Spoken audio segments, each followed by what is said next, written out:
So recently, I was speaking with a friend who'd finished Arcane not too long ago. The friend in question knew absolutely nothing about League of Legends or its lore, but was interested in the latter after finishing the show.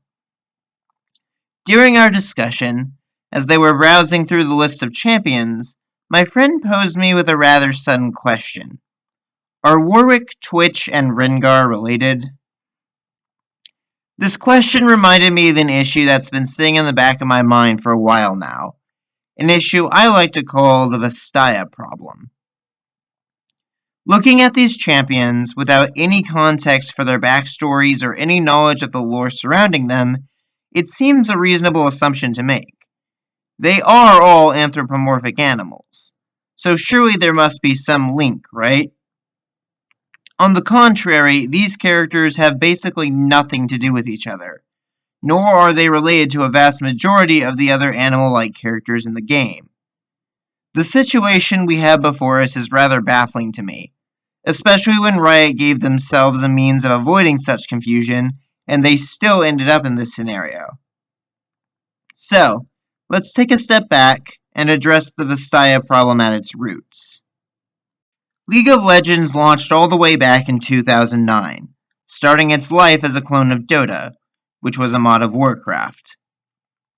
At that time, Riot was a significantly smaller team, with less time, money, or resources at their disposal, as hard as that might be to believe nowadays.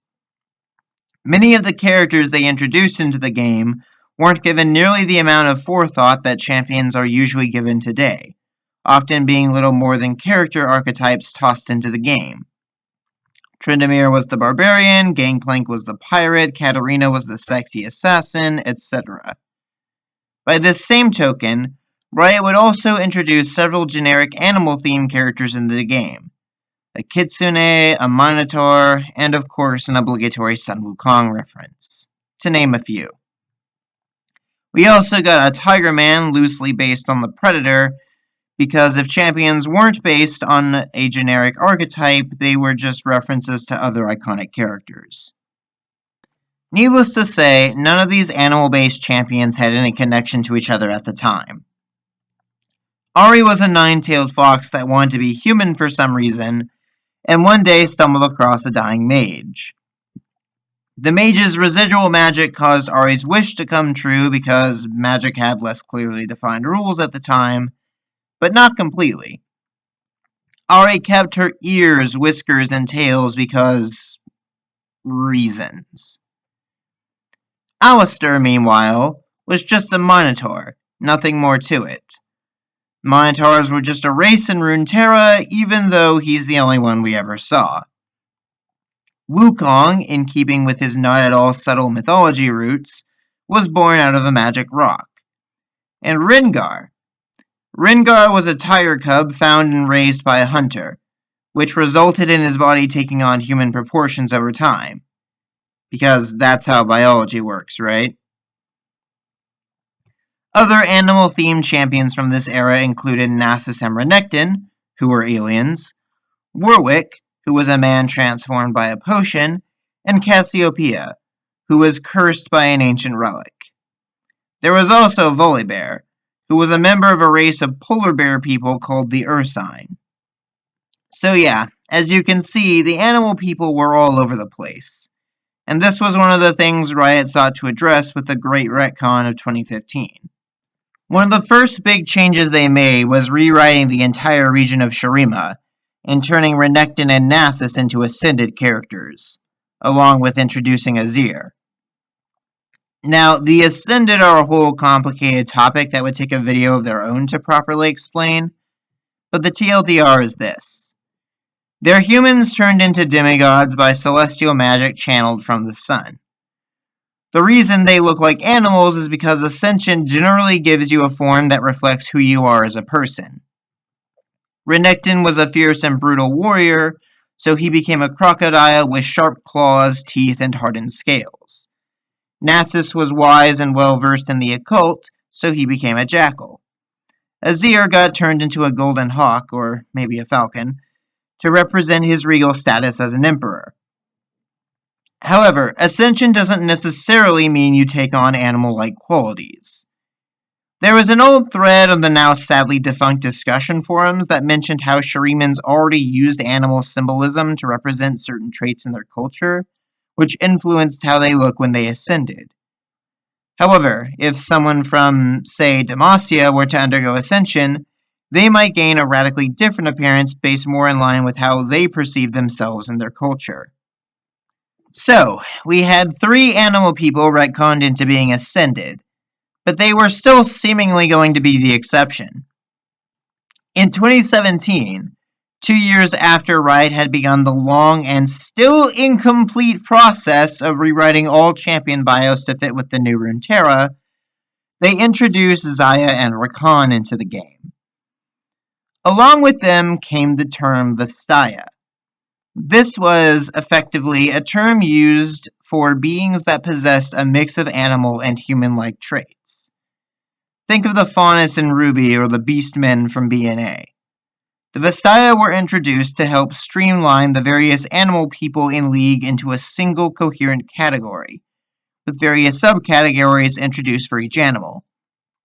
Ari was from the Fox Vastaya race called the Vasani, Rengar was from the Tiger Vastaya race called the Kilosh, and Wukong was from the Monkey Vastaya race called the Shimon. We even got an extended origin story for how the Vastaya came about. A long time ago, a group of shapeshifters called the Vastaya Shirei mingled with ordinary humans, which resulted in offspring that possessed chimeric traits. This resulted in several offshoot species, leading to the Vastaya that we have today. Bird people, pig people, fish people, and so on. Alright, so aside from the Ascended, all the animal people are Vastaya, right? Oh, if only it were so simple. Despite giving themselves a means to make things simple and coherent for all the Anthro characters, Riot, for whatever reason, decided not to fully commit to it. They changed Ari from a fox that became a semi-human to a fox Vastaya, but they kept Twitch as a rat that consumed weird chemicals to turn giant and become hyper-intelligent.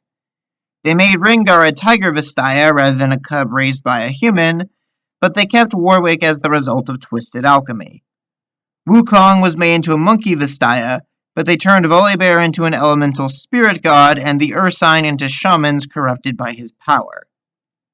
Now, with the exception of Twitch, whose lore is still basically just 2 long sentences at the time of this writing, I don't think any of these character backstories are bad per se. I like the Freljordian spirit gods, and I've slowly warmed up to the idea of Warwick being a certain character from Arcane, if those theories are indeed true.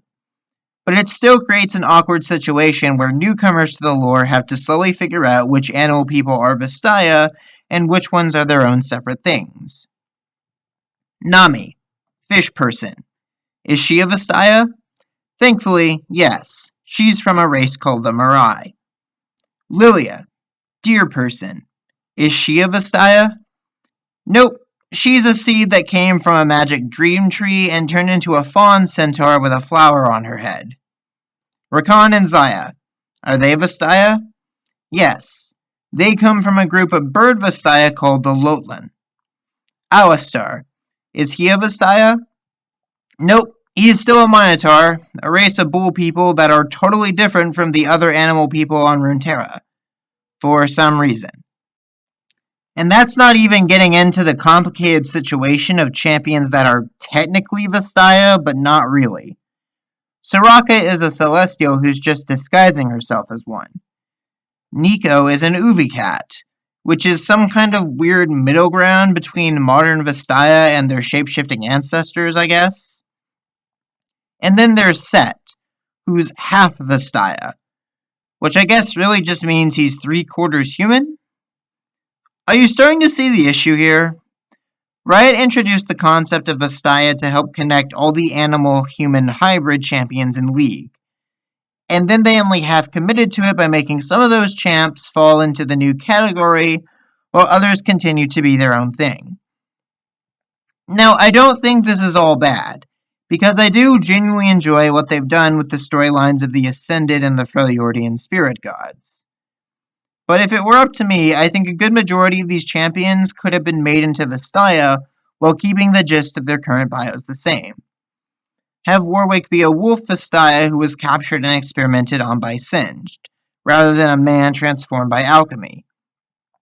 Have Lilia be a Vastaya in charge of guarding the Dream Tree, rather than one of its seeds. As ever, the solution just seems so obvious, but I guess Riot can seldom be asked to take the obvious route. But what do you all think? What champions would you have made Vastaya, if given the choice? Leave your thoughts and opinions down below, and I'll see you all next time.